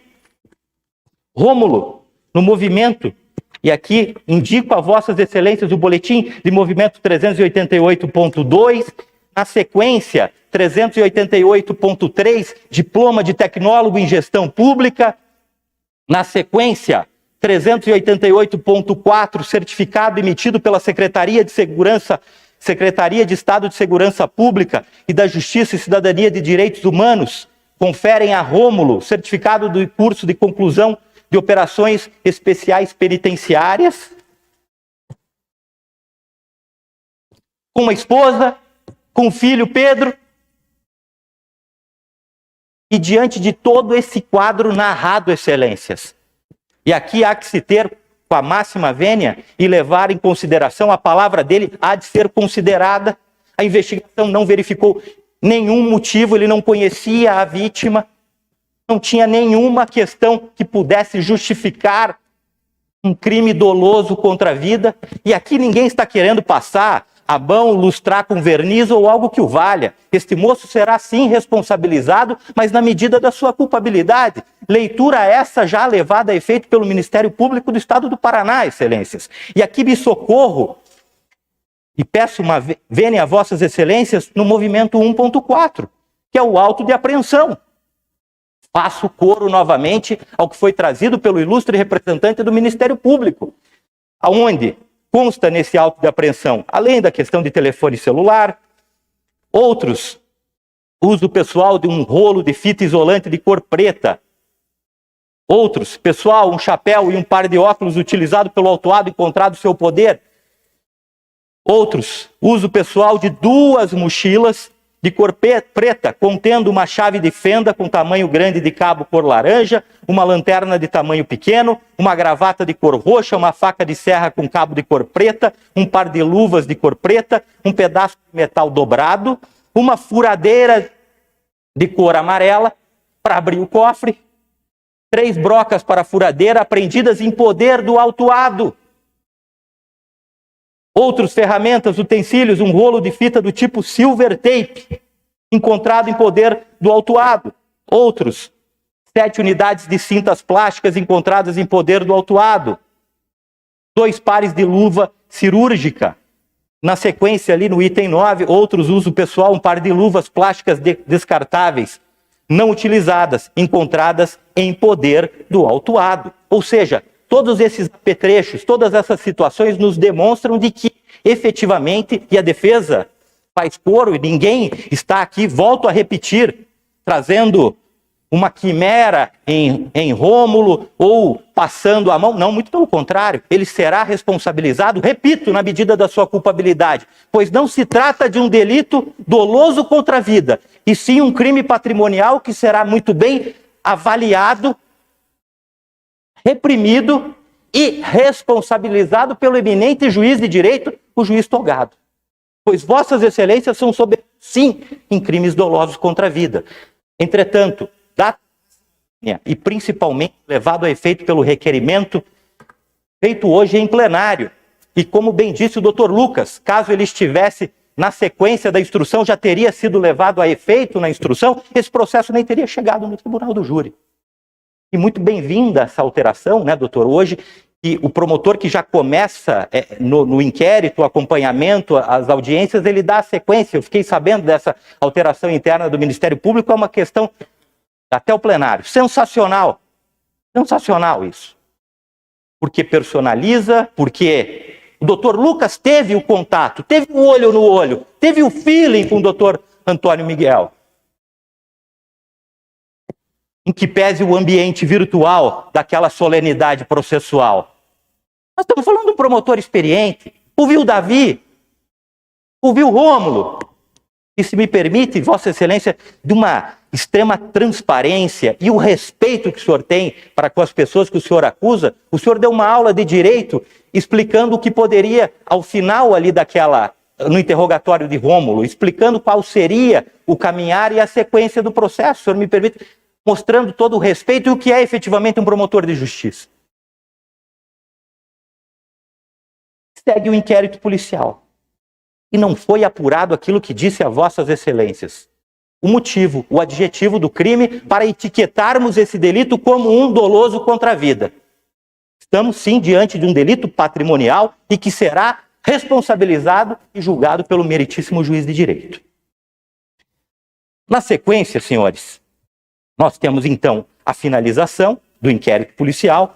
Há que se dizer, excelências, que Rômulo foi autuado em flagrante e, por decisão fundamentada da eminente magistrada, titular da primeira vara deste primeiro tribunal do júri, entendendo que, decorridos quase 6 meses de prisão, não mais subsistiam os motivos da prisão preventiva.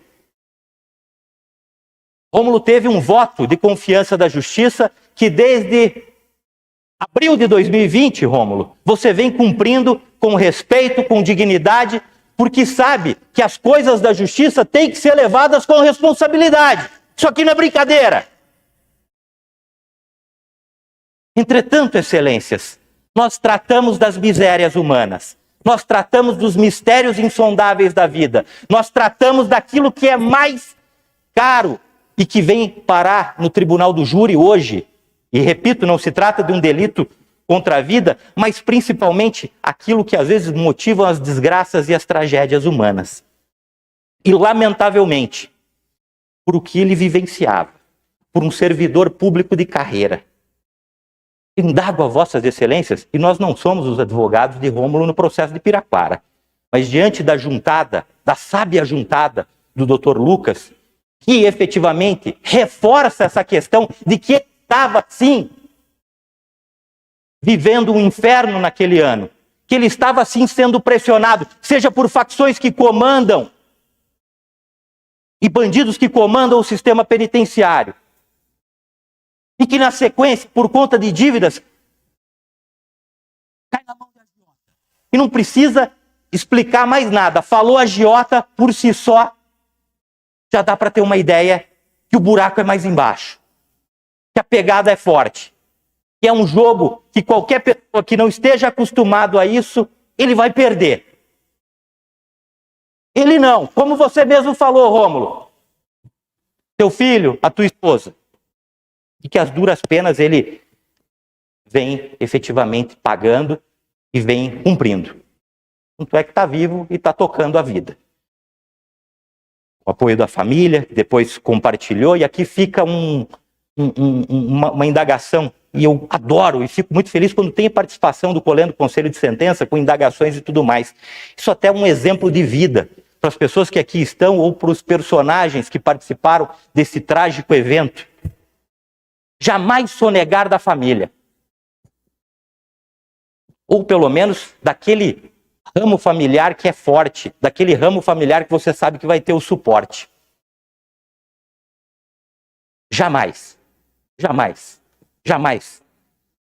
Porque ali você pode encontrar a mão que vai te dar uma força. Aquela mão que vai estender, aquela mão que vai lhe dar o suporte, que vai lhe dar um encaminhamento e que vai lhe dar uma boa palavra. Depois do leite derramado, aí, lamentavelmente, as escolhas já foram tomadas e às vezes toma-se uma gravidade um tanto quanto maior. Ademais, excelente, não querendo me alongar, e prometi, o Dr. Lucas usou quase meia hora, está faltando para completar meia hora, 5 minutos, mas eu não posso deixar de trazer também a vossas excelências o que o Dr. Lucas já trouxe, mas também na visão da defesa, elementos que autorizam a defesa a chegar olho no olho, tecnicamente, mas principalmente pela prova do processo, pleitear a vossas excelências, com todo o respeito, com toda a tranquilidade, porque amparados, repito, na prova dos autos e principalmente no que diz a lei, de que não se trata de um delito doloso contra a vida, e sim um crime patrimonial. Vou me socorrer, excelências, movimento 41.2. Peço uma especial atenção de vossas excelências no movimento 41.2, que é o laudo de lesões corporais feito no próprio dia do fato, 29 de outubro. Dr. Antônio Pedro Paulo Nuevo Miguel relata a agressão. Ao exame hora realizado, apresenta exame objetivo, equimose de 0,5 centímetro em região oral. A demonstração, excelências, e a história é rica em exemplos de que as pessoas que vão para matar, as pessoas que vão para impingir sofrimento, uma violência desmedida, ou matar para ver o tombo, ou o homicídio que seja mercenário, ou amando, ou algo que o valha, não teriam a conduta que Rômulo teve, e em tempos onde a ciência veio tão difundida nesses 2 anos de pandemia, ciência, nós temos uma prova científica, que é o laudo de lesões corporais, que demonstram, pela conduta de Rômulo, e graças a Deus, que, com todo respeito, Dr. Miguel não teve nenhuma lesão ou algo que pudesse, excelências, demonstrar, além da ausência de motivos ou qualquer outra situação, e demonstrado, além do quadro que ele vivia, a pressão para justificar ou para trazer a questão patrimonial, a ausência de lesões em Dr. Miguel. Excelências, dai a César o que é de César. Isso é bíblico. Dai a Rômulo o que é de Rômulo, repito, com a devida vênia. Não estamos aqui eximindo de culpa, muito pelo contrário.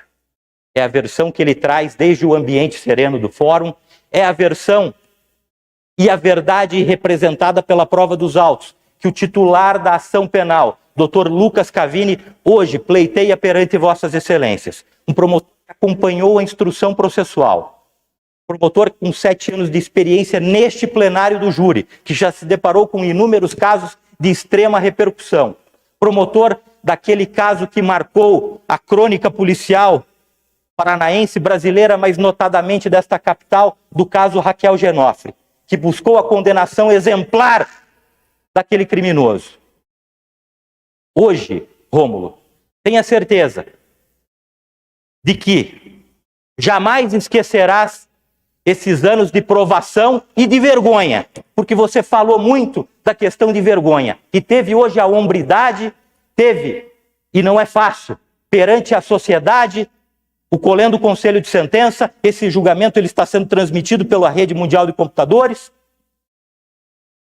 Em tempos de pandemia, esse plenário teria a presença de estudantes ou outra coisa, mas Independente disso, perante hoje a sociedade que está julgando aquele ato que você sabe que foi reprovável, mas que você irá, e como você bem disse, pagar e ser responsabilizado na medida da sua culpabilidade. Por isso, excelências, não me alongando e prometendo, e palavra é palavra, o doutor falou meia hora, acredito que tenha colocado e pontuado todas as questões. A defesa, da mesma forma, mostrando de que não existe motivação que pudesse justificar um delito contra a vida. Ausência de lesões no laudo de lesão corporal, senhora jurada, senhora jurada, senhora jurada, senhores jurados e senhoras juradas. O depoimento de Marcelo, filho do doutor Miguel, em juízo, que disse, doutor Jefferson, que efetivamente era de conhecimento que o pai tinha um cofre no seu apartamento e que nesse cofre, excelências, tinha um numerário. Numerário esse que foi repassado e é situação fática essa que foi bendita e trazido por Rômulo pelos agiotas. O filho Marcelo fala isso, tanto é que o depoimento de Tiago, excelências, que é um auxiliar direto do doutor Miguel na administração do condomínio, quando ele liga, doutor Jefferson, me corrija se eu estiver errado, para comunicar o filho de que teria ocorrido a situação, ele fala no primeiro momento, olha, seu pai foi vítima de um roubo, ou de uma tentativa de roubo. Aliados a essas questões, excelências, e vossas excelências, já finalizando, serão indagados pelo eminente magistrado doutor Tiago Flores na sala secreta. Se o crime existiu. No primeiro quesito, no dia 28 de outubro de 2019, por volta das 11h45, na Rua Voluntários da Pátria, número 475, 16º andar centro, nesta cidade e comarca de Curitiba, a vítima, Antônio Pedro Paulo Nuevo Miguel, foi golpeada, amordaçada e atingida por um golpe de mata-leão que lhe causaram lesões corporais. Ele foi rendido, o fato ocorreu, excelências. O réu Rômulo de Carvalho Fernandes foi o autor dos golpes, ele não nega que houve essa questão. Assim agindo, o acusado tentou matar Antônio Pedro Paulo Nuevo Miguel, digam um sonoro não. E vossas excelências estarão acompanhando o que o fiscal da lei, o Ministério Público, o titular da ação penal, propôs em plenário. Classificação jurídica essa que vem delimitada também na instrução processual levada a efeito pelos antigos defensores de Rômulo e, nesta oportunidade, com toda a serenidade, com toda a tranquilidade, mas aquilo que disse a vossas excelências no início dos debates, baseado na prova dos autos, o que a malha probatória nos demonstra, de que efetivamente não existiu um delito doloso contra a vida, e sim uma questão patrimonial, que será responsabilizada, que será julgada por um juiz togado competente para este julgamento. Então, finalizando, senhores do júri, no terceiro quesito, assim agindo, o acusado tentou matar Antônio Pedro Paulo Nuevo Miguel? Não. E vossas excelências estarão operando a desclassificação, passando, repito, a competência para julgamento do juiz togado, que irá aplicar o delito patrimonial, questão essa que vem sendo trazida e levantada, repito, pelo titular da ação penal e levantada hoje pela defesa técnica em plenário.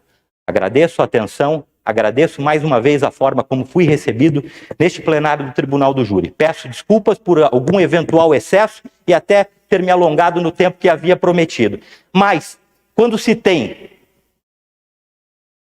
a certeza, quando se tem a convicção e quando sabemos que da nossa atuação, da nossa exposição transparente, baseada na verdade dos autos, depende a liberdade de uma pessoa e, nesse caso, restabelecer aquilo que efetivamente aconteceu, que seria a desclassificação do delito doloso contra a vida para o crime patrimonial, efetivamente a responsabilidade ela é grande. E trazer o conhecimento do colendo do Conselho de Sentença, todas as vertentes, todas as vias probatórias que nos autorizam, repito, em conjunto com o Ministério Público, pleitear a desclassificação a vossas excelências. Muito obrigado. Agradeço, excelência, passo a palavra. Muito obrigado. Obrigado, com licença. Jurados, finalizada aqui então, a defesa, o Ministério Público de antemão já adiantou que não irá à réplica. Pelo Conselho de Sentença, algum esclarecimento adicional? Não, ok. O Ministério Público vem de acordo com os quesitos, pela defesa, de acordo com os quesitos, doutor? Ok. Então, jurados, passamos aqui para a sala em apartado, para que se faça a votação. Bem, jurados, você toma a sessão de julgamento, agora pela última vez. Convido todos para que fiquem em pé, para que se faça a leitura da sentença.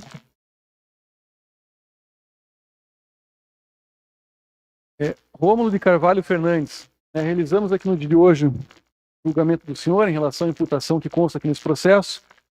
O senhor foi interrogado, deu sua versão a respeito do que aconteceu. Em sequência, o promotor de justiça fez a exposição do que entendeu dos jurados e, da mesma maneira, também fizeram seus defensores a seu favor. Ao final de tudo isso, os jurados chegaram a uma conclusão, e essa conclusão está presente na sentença que aqui faço leitura. A leitura é dessa maneira resumida, é um pouco extensa, mas depois o senhor Rômulo terá acesso na íntegra, se assim desejar. Dessa maneira, então, passo direto ao item 2, fundamentação. Ao responder a série de quesitos, os jurados chegaram assim de conclusão. A linha A, reconhecer a existência do fato. A linha B, atribuir a autoria ao réu.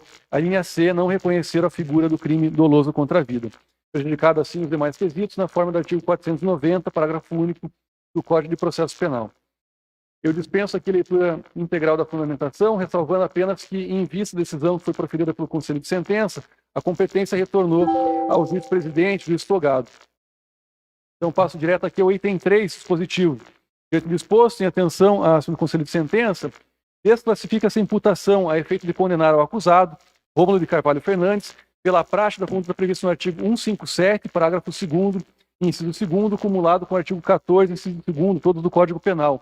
Ou, em outras palavras, aqui, uma condenação por crime de roubo majorado tentado. Item 4, dosimetria da pena. Eu dispenso a leitura integral de seus fundamentos, passando diretamente à pena definitiva, hora fixada em 5 anos e 6 meses de reclusão em regime inicialmente fechado, bem como também ao pagamento de 96 dias multas. De resto, dispensada a leitura de demais itens, considerando também, em virtude aqui da quantidade da pena aplicada, dos contornos da infração penal, decreta também o perdimento do cargo de agente penitenciário, hora ocupado pelo acusado. Dispensa a leitura de demais itens, Curitiba, plenário do júri, dia 3 de agosto de 2022. Doutor Lucas, pelo Ministério Público, alguma consideração? Doutor, pela defesa? Ok, dessa forma, então, aqui agradecendo a presença de todos, Ministério Público, defesa, servidores, escolta policial, o serviço terceirizado, ao próprio acusado, jurados, a plateia que nos assiste presencialmente também pelo YouTube, na ausência de outras considerações, dou por encerrada a presente sessão. Eu agradeço. Obrigado.